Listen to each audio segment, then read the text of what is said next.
Welcome. আমি doctor Sadekul Islam Talukdar, সহযোগী অধ্যাপক এবং বিভাগীয় প্রধান, প্যাথোলজি বিভাগ, ময়মনসিংহ মেডিকেল কলেজ। সম্প্রতি ওখান থেকে আমি পিআরএ লিখেছি।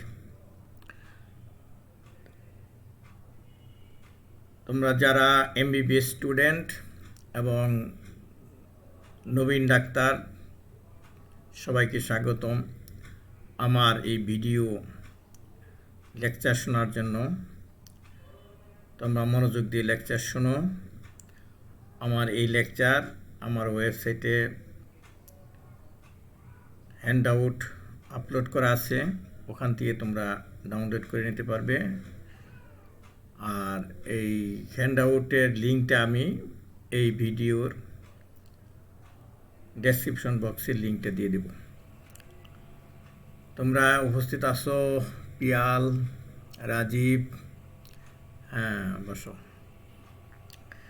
তা আজকে শুরু করব হিমোডাইনামিক ডিসঅর্ডার লেকচার। এর আগে আমাদের হয়ে গেছে cellular adaptation, sell injury, inflammation এবং টিস্যু রিপেয়ার হয়ে গেছে। আজকে শুরু হলো আরেকটা চ্যাপ্টার, হিমোডাইনামিক ডিসঅর্ডার। এর সাথে আছে ইডিমা,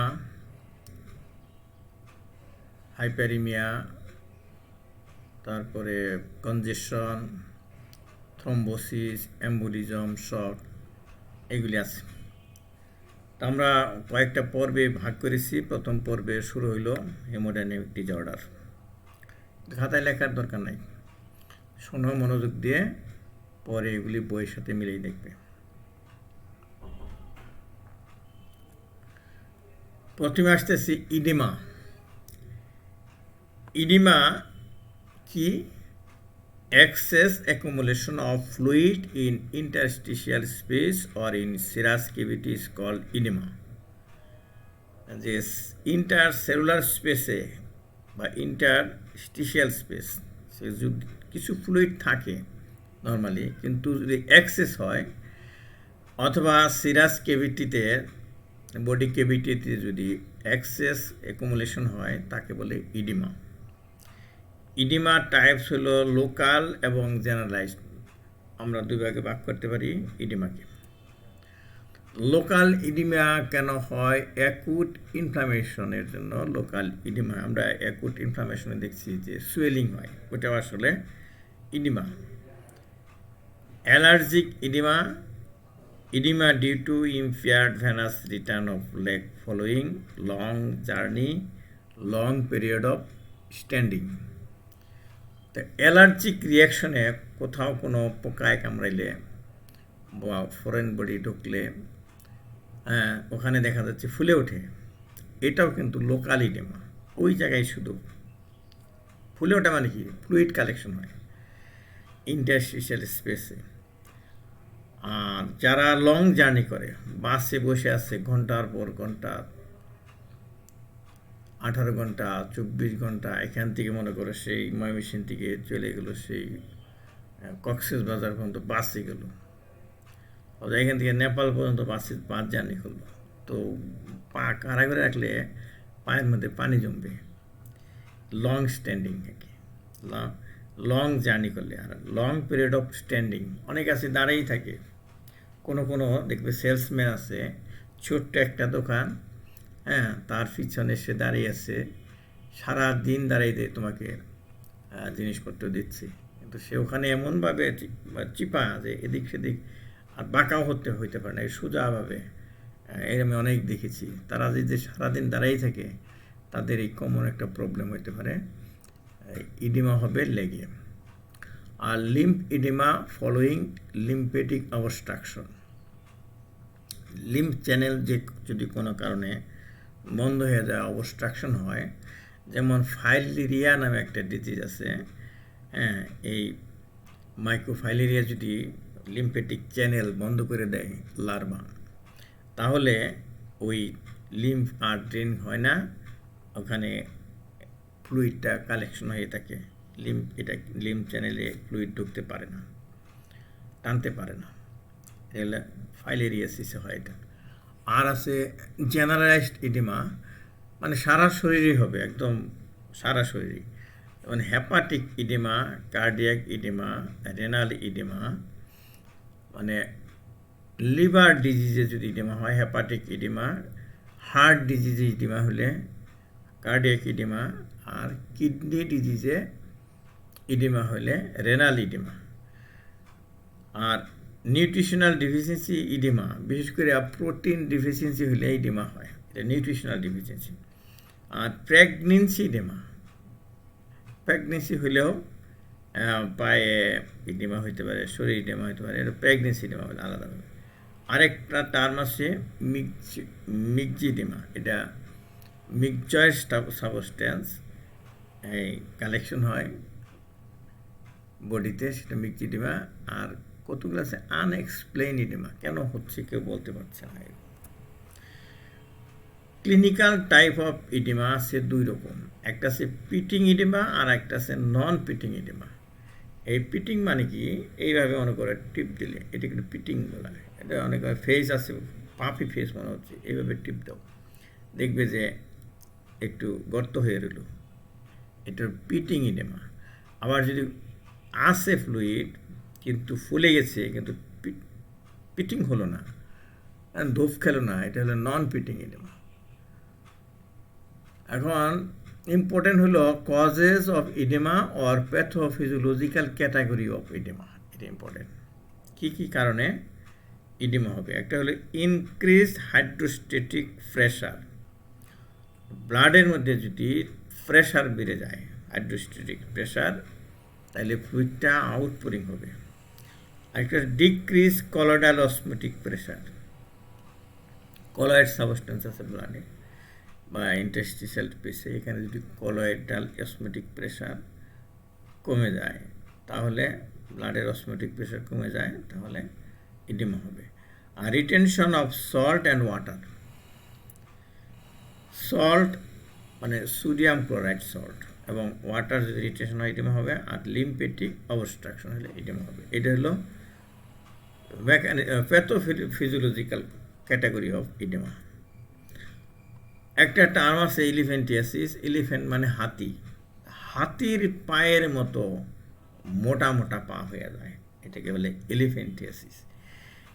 এ নন pitting edema following lymphatic obstruction, এটাও ইডিমা হয়, বিশেষ করে লিম্ফে, এক একটা লিম্ফ হাতির পায়ের মতো মোটা মোটা, তো এখানে পিটিং হয় না। আরেকটা আছে accumulation of lymph in tissue, এই ক্ষেত্রে হয়। আর কজেস অফ ইনফ্লামেশন এবং fibrosis, causes inflammation and fibrosis, তাহলে এই যে লিম্ফেটিক অবস্ট্রাকশন হয়, এখানে ইনফ্লামেশন হয় এবং ফাইব্রোসিস হয়। এই ফাইব্রোসিস হওয়ার জন্যই এটা পিটিং হয় না। ফাইব্রোসিস কি শক্ত জিনিস, পিটিং হয় না।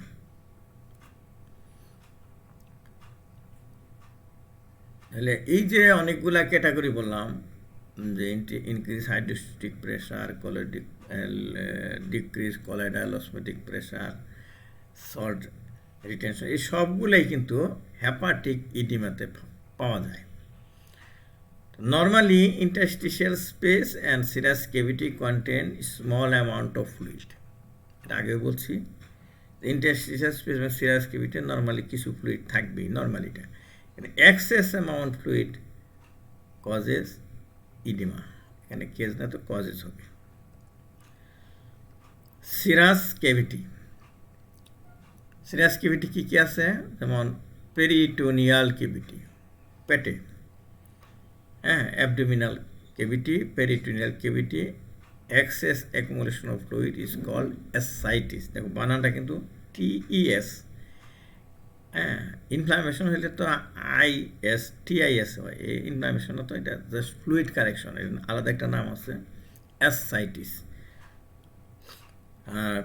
পেরিটোনিয়াল ক্যাভিটিতে যদি হয় অ্যাসাইটিস ইডিমা যদি হয়, আর যদি ফ্লোরাল ক্যাভিটিতে হয় বুকে, তাহলে হবে excess accumulation of fluid is called pleural effusion.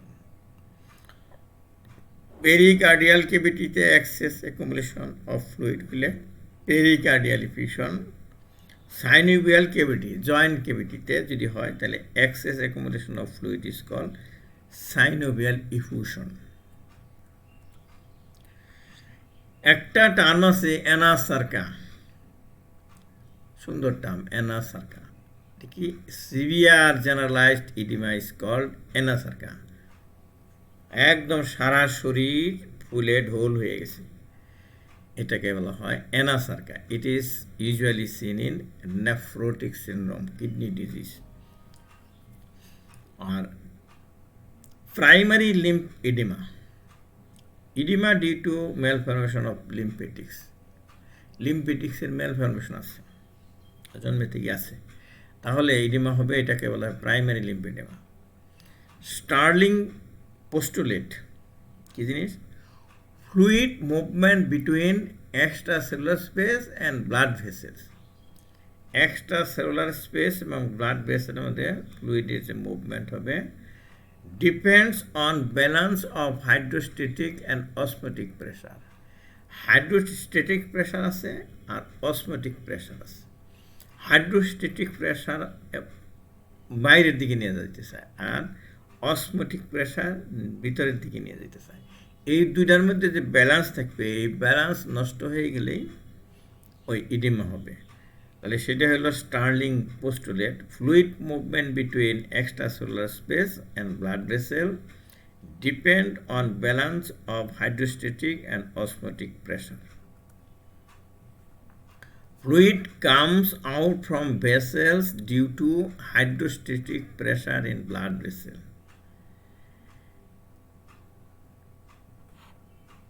Colloidal osmotic pressure in interstitial fluid.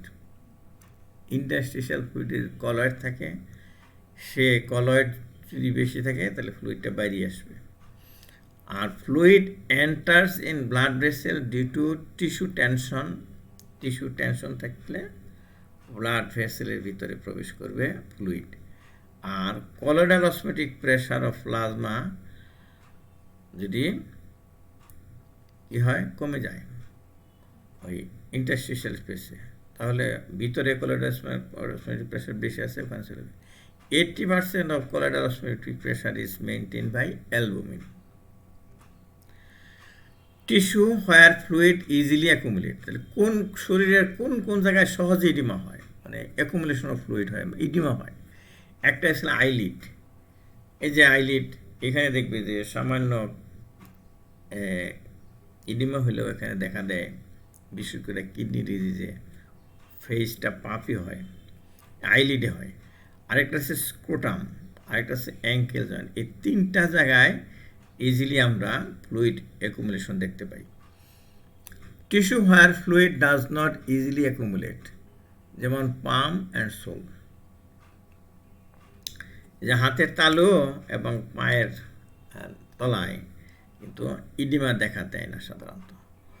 Water moves from fluid of high hydrostatic pressure to low hydrostatic pressure, from low colloidal osmotic pressure to high colloidal osmotic pressure.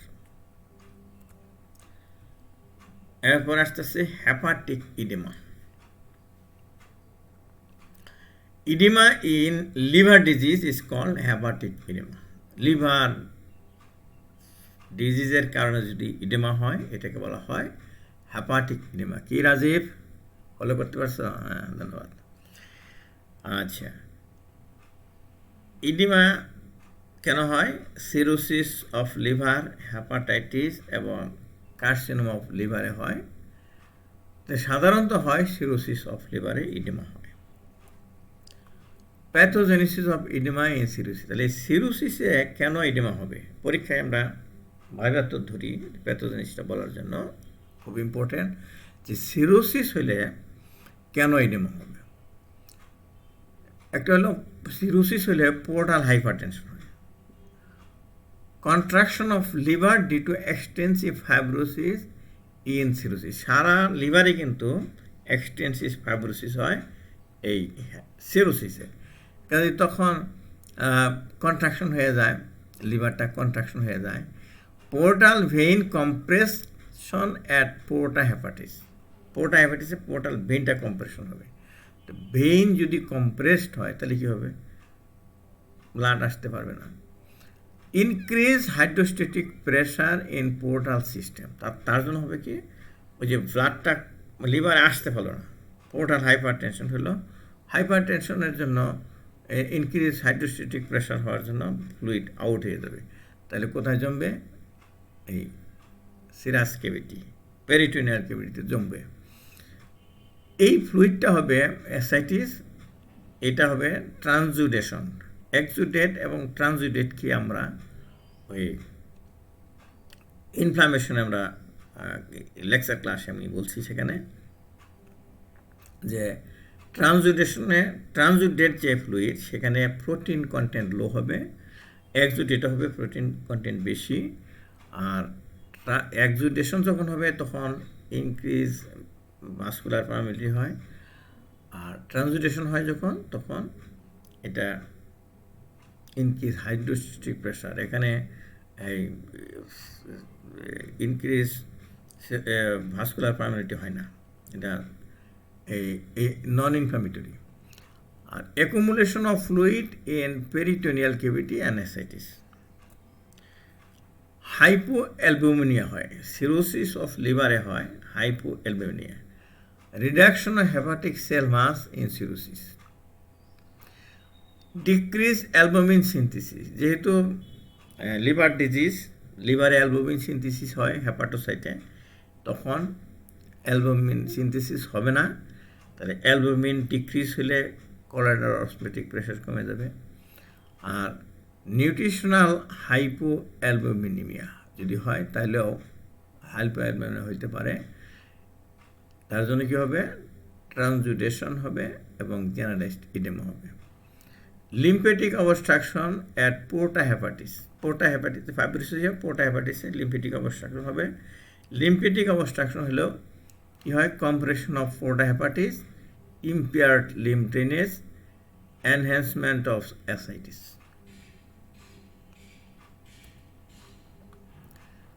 আরেকটা হয় secondary hypertension, reduction of hepatic cell mass, delayed aldosterone metabolism. তাহলে aldosterone metabolism হয় লিভারে, তাহলে hepatic cell মাস decrease হয়ে গেছে, তাহলে এখানে অ্যালডোস্টেরন মেটাবলিজম ডিলেড হবে। Das half life of aldosterone is increase. তখন ওই ব্লাডে যে অ্যালডোস্টেরন থাকে মেডিসিনের মতো, তার হাফ লাইফটা ইনক্রিজ হবে যেহেতু তৈরি কম হয়। Aldosterone act upon renal tubules and absorption of sodium and water.